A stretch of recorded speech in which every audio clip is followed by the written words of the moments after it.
കസ്റ്റമർക്കൊരു ആഗ്രഹം അതിൻ്റെ alloys change ചെയ്യണമെന്ന്. അപ്പോൾ അത് പ്രകാരമുള്ള ഒരു അലോയും ടയറും നമ്മൾ മേടിച്ചു വിട്ടു. നമ്മളിത് ഡ്രൈവ് ചെയ്തപ്പോൾ തൊട്ട് പ്രശ്നങ്ങൾ തുടങ്ങി. ഇന്ന് നമ്മുടെ റോഡ് ടോക്സിന്റെ ഫസ്റ്റ് എപ്പിസോഡാണ്, ഫസ്റ്റ് വീഡിയോ ആണ്. ശരിക്കും ഇത് എടുക്കാൻ കാര്യം ഒരു രസകരമായ സംഭവം, ഒരു സ്റ്റോറി ഞങ്ങളിങ്ങനെ ഡ്രൈവ് ചെയ്ത് പോകുമ്പോൾ ഉണ്ടായി. ഇതിപ്പോൾ എൻ്റെ കൂടെ ഇരിക്കുന്നത് ബിബിൻ, നമ്മുടെ Q6 പ്രീമിയം കാർ കെയർ, കേരളത്തിലെ തന്നെ ഏറ്റവും ടോപ്പ് ഡീറ്റെയിലിംഗ് കാർ ഡീറ്റെയിലേഴ്സ് ആയിട്ടുള്ള Q6ന്റെ പാർട്ണറാണ്. ഒത്തിരി സെലിബ്രിറ്റി കാറുകളൊക്കെ ചെയ്യുന്നത്. അപ്പം ഭയങ്കര രസകരമായിട്ടൊരു അനുഭവം ഒരു BMW X5 സംബന്ധിച്ചുണ്ടായി. അതൊന്ന് ഷെയർ ചെയ്യാൻ വേണ്ടിയാണ്. ശരിക്കും എന്തുവാ നമുക്ക് ആ ഒരു ഇൻസിഡന്റ് ഒന്ന് ഇൻസിഡന്റ് എന്താണെന്ന് വെച്ചാൽ, ഒരു X5 2019 മോഡൽ X5 ആണ് നമ്മുടെ അടുത്ത് കൺവേർഷന് വന്ന. അപ്പോൾ നമ്മൾ അതിൻ്റെ കിറ്റ് മേടിച്ചു, കൺവേർട്ട് ചെയ്തു. 2024 മോഡൽ M5 കോമ്പറ്റീഷൻ്റെ കിറ്റിലേക്ക് നമ്മൾ മാറ്റി കഴിഞ്ഞപ്പോഴത്തേക്കും കസ്റ്റമർക്കൊരു ആഗ്രഹം അതിൻ്റെ അലോയ്സ് ചേഞ്ച് ചെയ്യണമെന്ന്.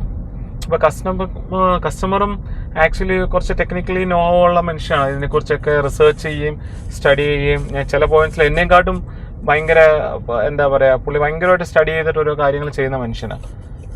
അപ്പോൾ കസ്റ്റമർ നമ്മൾ അലോയ്സ് ചൂസ് ചെയ്ത് കഴിഞ്ഞപ്പോഴത്തേക്കും സൈസും കാര്യങ്ങളും എല്ലാം ഞങ്ങൾ ഓൺലൈനിൽ സെർച്ച് ചെയ്തു. ഇതിന് സ്യൂട്ടബിളായിട്ട് ഇടാൻ പറ്റുന്ന അലോയ്സ് ആണോ. അപ്പോൾ അതെല്ലാം അതിൻ്റെ നമുക്ക് വണ്ടിയിൽ തന്നെ സൈഡിലൊരു സ്റ്റിക്കർ വരും, ഡ്രൈവർ സൈഡ് ഡോർ ഓപ്പൺ ചെയ്യുമ്പം ആ വണ്ടി സപ്പോർട്ട് ചെയ്യുന്ന ടയേഴ്സ്, അലോയ്സ്, അതിൻ്റെ ഒരു കോംബോ അതിൽ മെൻഷൻ ചെയ്തിട്ടുണ്ട്. അപ്പോൾ അത് പ്രകാരമുള്ള ഒരു അലോയും ടയറും നമ്മൾ മേടിച്ചു വിട്ടു. ലുക്ക് വൈസ് ഒക്കെ അടിപൊളിയായി, എല്ലാം കസ്റ്റമർ ഭയങ്കര ഹാപ്പിയായി. അതിനുശേഷം നമ്മളിത് ഡ്രൈവ് ചെയ്തപ്പോൾ തൊട്ട് പ്രശ്നങ്ങൾ തുടങ്ങി. അതായത് ഇതിലൊരു ജെർക്ക് ഫീൽ ചെയ്യാൻ തുടങ്ങി. ഇത് ശരിക്കും ഓൾ വീൽ ഡ്രൈവ് ആണ് വണ്ടി, X5 എന്ന് പറയുന്നത്. അപ്പോൾ ഇതിൻ്റെ ട്രാൻസ്ഫർ കേസിൻ്റെ ഇഷ്യൂ ആണോ എന്താണെന്ന് അറിയില്ല. ഇത് നമ്മളൊന്ന് ആക്സിലേറ്റർ കൊടുക്കുമ്പോഴത്തേക്കും ഇത് ജെർക്ക് ചെയ്താണ് കയറുന്നത്.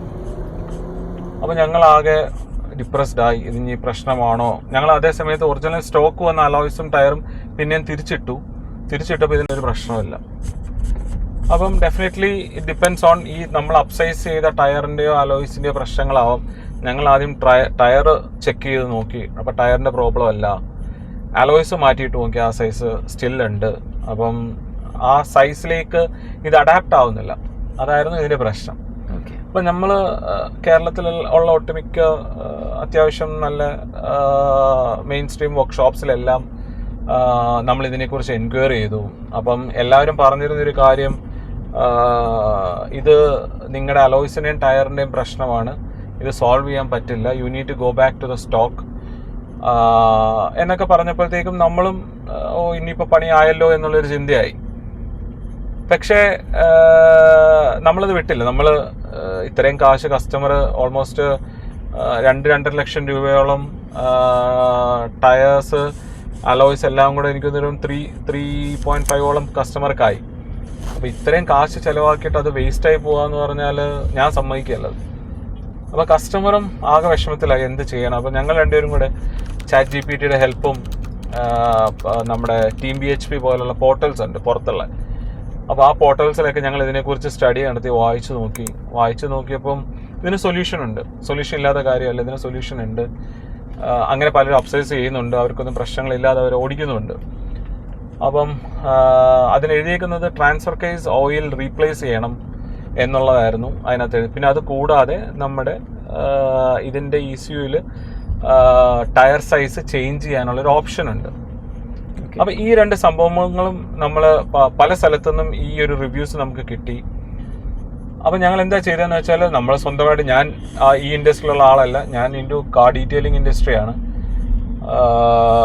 കസ്റ്റമറും ഒരു മെർച്ചൻ്റ് നേവിക്കാരനാണ്. അപ്പം നമുക്കെല്ലാം ഇതിനോടുള്ള പാഷനും ഇഷ്ടവും പഠിക്കാനുള്ള ആഗ്രഹവും ഒക്കെ ഉള്ളത് കൊണ്ട് ഞങ്ങൾ പിന്നെ ഇതിങ്ങനെ സെർച്ചിങ് ആയിരുന്നു. അപ്പോൾ ഞങ്ങൾ പലരെയും സമീപിച്ചപ്പോൾ ആരും ഇതിനെ സപ്പോർട്ട് ചെയ്യുന്നില്ല. എല്ലാവരും പറയുന്നത് ഇത് ലൈഫ് ടൈം സാധനമാണ്, റീപ്ലേസ് ചെയ്യാൻ പാടില്ല. Transfer case oil is a life time item, അത് റീപ്ലേസ് ചെയ്യേണ്ട ആവശ്യമില്ല. പിന്നെ കുറേ ആൾക്കാർ പറഞ്ഞു ഇത് മാറിയോണ്ട് നിങ്ങളുടെ പ്രശ്നങ്ങൾ തീരില്ല. അപ്പം അങ്ങനെയൊക്കെ കസ്റ്റമേഴ്സിൻ്റെ മീൻസ് വർക്ക്ഷോപ്സിൻ്റെയും അല്ലെങ്കിൽ ഷോറൂംസിൻ്റെയൊക്കെ ഭാഗത്ത് നിന്ന് ഇങ്ങനെയുള്ള റിപ്ലേസ് ഒക്കെ വന്നപ്പോഴത്തേക്കും നമ്മൾ ഒരു എന്താ പറയുക ഡു ഓർ ഡൈ മൊമെന്റിലായിരുന്നു. എന്ത് ചെയ്യണം, നമ്മൾ ഇത്രയും കാശ് മുടക്കി ഇതൊന്നും റിട്ടേൺ എടുക്കത്തുമില്ല. സോ നമ്മളെന്താ തീരുമാനിച്ചെന്ന് വെച്ചാൽ വിൽ ട്രൈ ഇറ്റ് ഫ്രം അവർ സൈഡ്. അപ്പോൾ നമ്മുടെ അവിടെ എൻ്റെ ഷോപ്പിൽ ലിഫ്റ്റ് ഉണ്ട്. നമുക്ക് പൊക്കിയതിന് ശേഷം ഞങ്ങൾ ഇതിൻ്റെ യൂട്യൂബ് വീഡിയോസ് കണ്ടു, ഇതിൻ്റെ എങ്ങനെ ഇത് ട്രാൻസ്ഫർ കേസ് ഓയിൽ മാറുക, അല്ലെങ്കിൽ ഇതിന് ECUയിൽ റീമാപ്പ്, ഈ അലോയ് സൈസ് എങ്ങനെ ചേഞ്ച് ചെയ്യുക. അപ്പോൾ കസ്റ്റമറിൻ്റെ അടുത്ത് പറഞ്ഞപ്പോൾ കസ്റ്റമർ ഭയങ്കര സപ്പോർട്ടിങ് ആണ്. കസ്റ്റമർ പറഞ്ഞ് ബിവിൻ ഗോ ഹെഡ്, നമുക്ക് എന്ത് വേണമെങ്കിലും ചെയ്യാം. അപ്പോൾ പുള്ളിയും വായിച്ച് നോക്കിയത് നല്ലപോലെ. അപ്പോൾ പുള്ളിക്ക് അതിൻ്റെ ഒരു ഷുവർട്ടി വന്നു. അങ്ങനെ പുള്ളി ഇതിൻ്റെ ഒരു ടൂള് മേടിച്ചു, കണക്ട് ചെയ്യാൻ OBDയിൽ കണക്ട് ചെയ്യാനായിട്ടുള്ള ഒരു ടൂള്, പ്രോ ടൂൾ എന്ന് പറഞ്ഞിട്ടൊരു ടൂളും അതിൻ്റെ സോഫ്റ്റ്വെയർസും സംഭവങ്ങളും എല്ലാം കസ്റ്റമർ പർച്ചേസ് ചെയ്തു. അത് എവിടുന്ന പർച്ചേസ് ചെയ്തത്? പുള്ളി ഓൺലൈനാണ് പർച്ചേസ് ചെയ്തത്. പുള്ളിയുടെ സൈഡിൽ നിന്ന് അതിൻ്റെ സ്റ്റഡി നടത്തി പുള്ളി അത് ഓൺലൈൻ പർച്ചേസ് ചെയ്തു. അപ്പം അത് കഴിഞ്ഞ് ഞങ്ങളിരുന്ന് ഫസ്റ്റ് ഓഫ് ഓൾ അതിൻ്റെ ബാക്കപ്പ് എടുത്തു. ബാക്കപ്പ് എടുത്തതിന് ശേഷം ഇതിൽ നമുക്ക് ചേഞ്ച് ചെയ്യാനുള്ള ഓപ്ഷൻ ഉണ്ട്. അങ്ങനെ അലോയ് സ്റ്റേസ് നമ്മൾ മേടിച്ച അലോയിൻ്റെ ഫോട്ടോ വെച്ചിട്ടുള്ള അതിനൊരു നെയിമുണ്ട്. ആ നെയിമിലേക്ക് മാറ്റാനുള്ള ഓപ്ഷൻ അതിലുണ്ടായിരുന്നു. അപ്പോൾ അതിലേക്ക് ഞങ്ങൾ മാറ്റിയതിന് ശേഷം ട്രാൻസ്ഫർ കേസ് ഓയിൽ മാറണം. സോ അതായിരുന്നു ടാസ്ക്. ഇത് നമുക്ക് OBD കണക്ട് ചെയ്ത് നമുക്ക് ഈസിയുള്ള പരിപാടിയാണ്. അത് നമ്മൾ നോക്കിയപ്പം അതിൻ്റെ ടൂൾസും കാര്യങ്ങളും ഒക്കെ ഭയങ്കര ട്രിക്കി ആയിട്ടുള്ള സാധനങ്ങളാണ്. ഞങ്ങളതെല്ലാം ഓൺലൈൻ വരുത്തിച്ചു. അങ്ങനെ ടൂൾസും പിന്നെ ഇതിൻ്റെ സക്ക് ചെയ്തെടുക്കാനായിട്ട് ഈ ഓയിൽ ഡ്രെയിൻ ചെയ്യണമല്ലോ, നിലവിൽ കിടക്കുന്ന ട്രാൻസ്ഫർ കേസ് ഓയിൽ ഡ്രെയിൻ ചെയ്യണം. അത് ഡ്രെയിൻ ചെയ്തു, എന്നിട്ട് പുതിയ ഓയിൽ അകത്തേക്ക് ആഡ് ചെയ്തു. അപ്പം ഇതെല്ലാം നമ്മൾ ഒരു ട്രയൽ ആൻഡ് എറർ എന്നുള്ള രീതിയിൽ സക്സസ് ആവുമോ എന്നും ഒരു ഉറപ്പുമില്ല, വായിച്ചുള്ള അറിവാണ്. അപ്പോൾ അത് വെച്ചിട്ട് നമ്മൾ ചെയ്തു. അപ്പം കാരണം നമുക്ക് ഒരു സൈഡിൽ നിന്നും എല്ലാവരും നെഗറ്റീവാണ് പറയുന്നത്. It will not work out, you need to change it എന്നാണ് എല്ലാവരും പറയുന്നത്. പക്ഷേ എന്താ പറയുക, ബൈ ഗോഡ്സ് ഗ്രേസ് ഞങ്ങളിത് മാറി, എല്ലാം സെറ്റായി. ഞങ്ങൾ ഒരു സ്ട്രെച്ച് ഒന്ന് ഇത്തിരി സ്പീഡിൽ ഓടിച്ചു. അതിനകത്ത് പറയുന്നുണ്ട് ഇത് നമ്മൾ മാറിക്കഴിഞ്ഞിട്ട് നമ്മളൊന്ന് ഒരു ലോങ് ഡ്രൈവ് എടുക്കണം. അങ്ങനെ ആ ഡ്രൈവിലേ ഇത് അഡാപ്റ്റ് ആയി വരുവുള്ളൂ. ഈ ഡിസ്ട്രിബ്യൂഷൻ ഉണ്ടല്ലോ, ഇത് front and back 60-40 distribution power. അപ്പോൾ ഇത് അഡാപ്റ്റായി ഇത് സെൻസ് ചെയ്യണം നമ്മുടെ അലോയ്സ് ഇന്നതാണെന്നുള്ളതൊക്കെ ഇതുമായിട്ട് റിലേറ്റഡ്. എല്ലാം മറ്റേ എന്താ പറയുക സെൻസേഴ്സും കാര്യങ്ങളോ. സോ ഇതെല്ലാം ഒന്ന് അഡാപ്റ്റായിട്ട് വരണം. അപ്പോൾ ഞാൻ എന്താ ചെയ്തതെന്ന് വെച്ചാൽ ഞങ്ങൾ ഓടിച്ചു ഒരു ലോങ് ഡ്രൈവ് പോകാമെന്നുള്ള പ്ലാനിൽ ഞങ്ങൾ ഇവിടുന്ന് വിട്ടു. ഞങ്ങൾ ഇവിടുന്ന് ഒരു 10 കിലോമീറ്റേഴ്സ് ഒക്കെ ആകുമ്പോഴത്തേക്കും തന്നെ ഇവൻ അഡാപ്റ്റായി. ഓക്കെ, ആ ജെർക്ക് മാറി, ഭയങ്കര സ്മൂത്തായി വണ്ടി. അതായത് നമ്മൾ ആ വണ്ടി നേരത്തെ ഉപയോഗിച്ചുകൊണ്ടിരുന്നപ്പോൾ എങ്ങനെയായിരുന്നു ആ ഒരു 3 ലിറ്റർ ഡീസൽ ആ വണ്ടി, ഭയങ്കര പഞ്ചായിട്ടുള്ള അവരൊരു USB എഞ്ചിനാണ് 3 ലിറ്റർ ഡീസൽ. ഓക്കെ, അത് ഭയങ്കര സ്മൂത്തായി. ഞങ്ങൾക്ക് ആ ഒരു നേരത്തെ വണ്ടി ഉണ്ടായിരുന്നപ്പോൾ ഒരു ഫീല് കിട്ടി.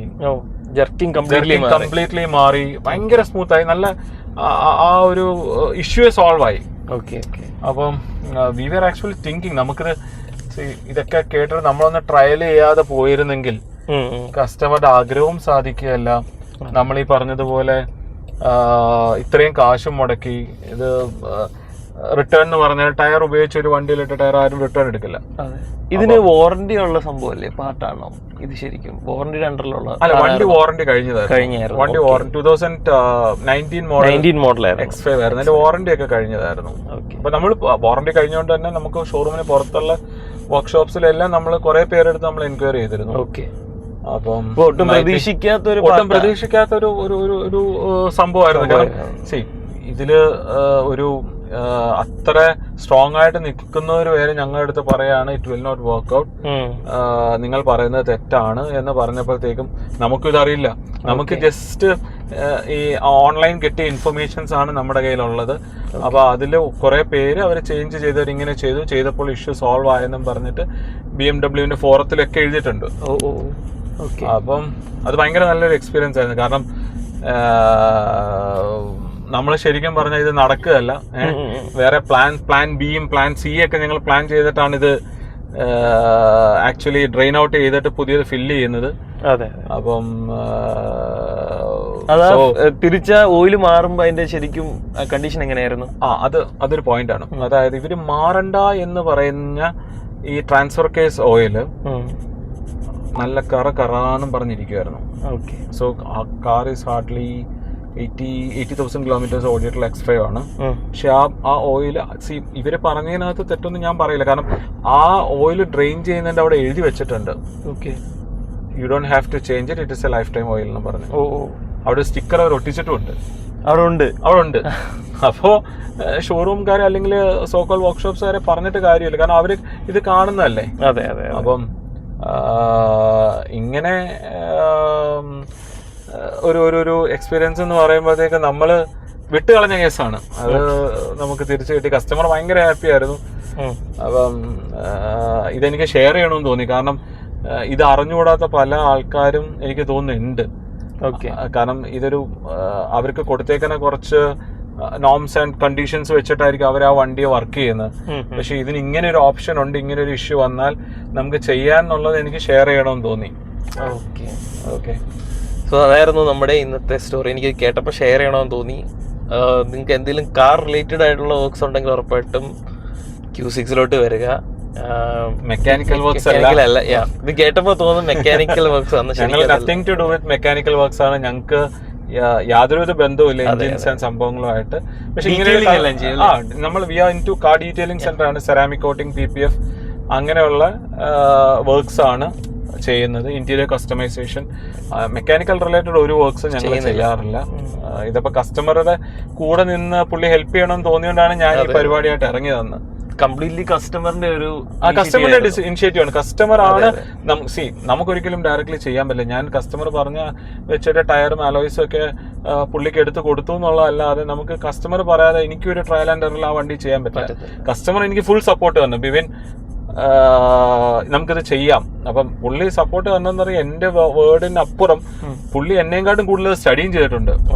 കാരണം ഞാൻ ഇങ്ങനെ ഒരു ഓപ്ഷൻ ഉണ്ടെന്ന് പറഞ്ഞപ്പോഴത്തേക്കും പുള്ളി ഇതിനെക്കുറിച്ച് ഒരുപാട് ആർട്ടിക്കിൾസ് എല്ലാം പുള്ളി തന്നെ വായിച്ചു. എനിക്ക് കുറച്ച് പൈസയും നല്ല രീതിയിൽ പുള്ളി ടൂളിന് എനിക്ക് തോന്നുന്നു 16,000 എന്തോ ആയിട്ടുള്ളൂ. ദെൻ സോഫ്റ്റ്വെയറിനും ടൂളിന് 4,500 to 5,000 ആയിട്ടുള്ളൂ. അതിന്റെ സോഫ്റ്റ്വെയറിന് BMന്റെ സോഫ്റ്റ്വെയറിന് 16,000 എന്തോ ആയി മേടിച്ചത്. അപ്പം BMന്റെ ഒരു വേർഷൻ ഉണ്ട്. പുള്ളി he's more into this. പുള്ളിക്ക് ഇത് ഭയങ്കര ഇൻട്രസ്റ്റിംഗ്. പുള്ളി മെർച്ചന്റ് നേവിക്കാരനായിട്ടുണ്ട്. പുള്ളി എൻജിൻസും കാര്യങ്ങളൊക്കെ ആയിട്ട് ഷിപ്സിന്റെ ഡീൽ ചെയ്യുന്ന ആളാണ്. അപ്പോ ഹാറ്റ്സ് ഓഫ് ടു ഹിം. കാരണം പുള്ളിയുടെ ഒരു സപ്പോർട്ട്, സുജിത്ത് എന്നാണ് കസ്റ്റമറുടെ പേര്, പുള്ളിയുടെ ഒരു സപ്പോർട്ട് കൊണ്ടാണ് നമുക്കത് മുമ്പോട്ട് പോകാൻ പറ്റിയത്. പുള്ളി നമുക്ക് ഒരു കോൺഫിഡൻസ് തന്നു, നമുക്ക് ചെയ്യാം. അപ്പം ഞങ്ങൾ ഒരുപാട് സ്ട്രഗിൾ ചെയ്തായിരുന്നു. ഞാനിത് പറയാൻ കാരണം ഞങ്ങൾ ഒരുപാട് വർക്ക്ഷോപ്സിലും ഒരുപാട് സ്ഥലത്തും ഞങ്ങൾ ഇതിനെക്കുറിച്ച് അന്വേഷിച്ചപ്പോൾ എല്ലാവരും നോ പറഞ്ഞു. No one is ready to take that risk. ആരും പറഞ്ഞില്ല അത് മാറേണ്ട ആവശ്യമില്ല, ചെയ്യേണ്ട, നിങ്ങളുടെ ഇഷ്യൂ മാറില്ല. അറ്റ്ലീസ്റ്റ് അതൊന്ന് ചെയ്ത് നോക്കാൻ നമ്മൾ we are ready to face it. Issue എന്ത് വന്നാലും we are ready to face it. നിങ്ങളിത് ട്രൈ നോക്കാൻ പറഞ്ഞിട്ട് പോലും ആരും അതിന്റെ ആവശ്യമില്ല, ഇറ്റ്സ് വേസ്റ്റേജ് ഓഫ് ടൈം എന്നുള്ള രീതിയിലാണ് എല്ലാവരും പറഞ്ഞത്. അപ്പം ഇതൊരു ഇൻഫർമേഷൻ ആയതുകൊണ്ട് ഞാൻ പാസ് ചെയ്യുന്നു. ഇനിയും ഇപ്പം നമ്മുടെ പുതിയ ഗവൺമെന്റ് ഒക്കെ വന്നിട്ട് എന്താ പറയാ, ഓൾട്ടറേഷൻസ് ഒക്കെ നമുക്ക് ചെയ്യാമെന്നുള്ള അനുവദനീയമായ ഓൾട്ടറേഷൻസ് ചെയ്യാൻ നമ്മളെ VD സതീശൻ സാർ പറഞ്ഞിട്ടുണ്ട്. സോ അപ്പം ഇങ്ങനെയൊക്കെ ആഗ്രഹമുള്ളവർക്ക്, ടയർ അപ്സൈസ് ചെയ്യാനൊക്കെ ആഗ്രഹമുള്ളവർക്ക് അലൗഡ് ആയിട്ടുള്ള സൈസിലേക്ക് ഇങ്ങനെ മാറുമ്പോൾ ഇങ്ങനെ എന്തെങ്കിലുമൊക്കെ ഇഷ്യൂസ് ഫേസ് ചെയ്യുകയാണെങ്കിൽ just try it out this item. ഇത് ട്രൈ ഔട്ട് ചെയ്താൽ എനിക്ക് തോന്നുന്ന ഇഷ്യൂസ് ഒക്കെ മാറും. അപ്പൊ ഇതായിരുന്നു നമ്മുടെ ഇന്നത്തെ സ്റ്റോറി. നെക്സ്റ്റ് വീഡിയോയിൽ നമ്മൾ കുറച്ച് കാർ ഡീറ്റെയിലിംഗ് പരമായ കാര്യങ്ങൾ ഡിസ്കസ് ചെയ്യുന്നതായിരിക്കും. ഇപ്പൊ കുറെ കാര്യങ്ങൾ ലീഗലായിട്ടുണ്ട്, ഒത്തിരി അല്ല, കുറച്ച് കാര്യങ്ങൾ, അനുവദനീയമായ പല കാര്യങ്ങളിലും നമുക്കിപ്പോ ചെയ്യാൻ പറ്റുന്നുണ്ട്. പണ്ടില്ലാതെ കുറച്ച് കാര്യങ്ങൾ, ഒരുപാടൊന്നുമില്ല, കുറച്ച് കാര്യങ്ങൾ നമുക്കിപ്പോ അവര് ലീഗലാക്കി തന്നിട്ടുണ്ട്. പക്ഷെ ഇനിയും അതില് കുറെ ചേഞ്ചസ് വരുമെന്നൊക്കെയാണ് ഞാൻ അറിഞ്ഞത്. അപ്പം സ്റ്റെപ്പ് ബൈ സ്റ്റെപ്പ് ആയിട്ട് കുറെ മോഡിഫിക്കേഷൻസിനൊക്കെ പെർമിഷൻസ് ഒക്കെ തരും. ഒരു മാനദണ്ഡം വെച്ചതിന് ശേഷം ഒരു ക്രൈറ്റീരിയ വെക്കും, അല്ലെങ്കിൽ അത് ഈ ഓൾട്ടറേഷൻസ് വരുത്തിയതിന് ശേഷം അത് മോണിറ്റർ ചെയ്ത് അപ്രൂവ് ചെയ്യാനായിട്ടൊരു ടീമിനെ സെറ്റ് ചെയ്യും എന്നൊക്കെയാണ് ഞാൻ കേട്ടത്. അപ്പൊ അങ്ങനെയൊക്കെ വരുമ്പോഴത്തേക്കും നല്ല കാര്യങ്ങളാണ്. നമുക്ക് യൂത്തിനൊക്കെ ഒരുപാട് ഓൾട്രേഷൻസ് ചെയ്യാൻ ആഗ്രഹമുള്ള ഒരുപാട് പേരുണ്ട്. അതുകൊണ്ടാണ് ഇപ്പൊ ഈ നമ്മുടെ സൺഫിലിം ഒട്ടിക്കുന്നതിൽ തന്നെ നമ്മൾ അടുത്ത വീഡിയോയിൽ അത് ഡിസ്കസ് ചെയ്യും. ജസ്റ്റ് ഒരു ഗ്ലിംസ് ആയിട്ട് പറയുന്നതാണ്. ഒത്തിരി ആൾക്കാർ ലോക്കലായിട്ട് ഒട്ടിക്കുന്നവരുണ്ട്, ഇതുപോലെ പ്രീമിയം ഡീറ്റെയിലിംഗ് സെന്ററിൽ കൊണ്ട് ഒട്ടിക്കുന്നവരുണ്ട്, PPF ഒട്ടിക്കുന്നവരുണ്ട്, അതുപോലെ തന്നെ പല കോട്ടിങ്സ് ചെയ്യുന്നവരുണ്ട്. ഇതൊക്കെ സ്കാം എന്ന് പറയുന്നവരുണ്ട്. ഇങ്ങനത്തെ കുറെ ക്വസ്റ്റ്യൻസ് ഉണ്ടെന്ന് എനിക്കറിയാം. ഇതെല്ലാം നമ്മൾ അടുത്ത വീഡിയോയിൽ നമ്മൾ ഇതിന് കറക്റ്റ് ആയിട്ടുള്ള ആൻസർ തരുന്നതായിരിക്കും. ഇപ്പോഴത്തെ റൂൾ അനുസരിച്ച് എന്തൊക്കെ മോഡിഫിക്കേഷൻസ് നമുക്ക് ചെയ്യാം എന്ന കാര്യങ്ങളൊക്കെ നമ്മൾ പറഞ്ഞു പോകുന്നതായിരിക്കും. അപ്പോൾ അടുത്ത വീഡിയോയിൽ നമുക്ക് കാണാം. Till then bye.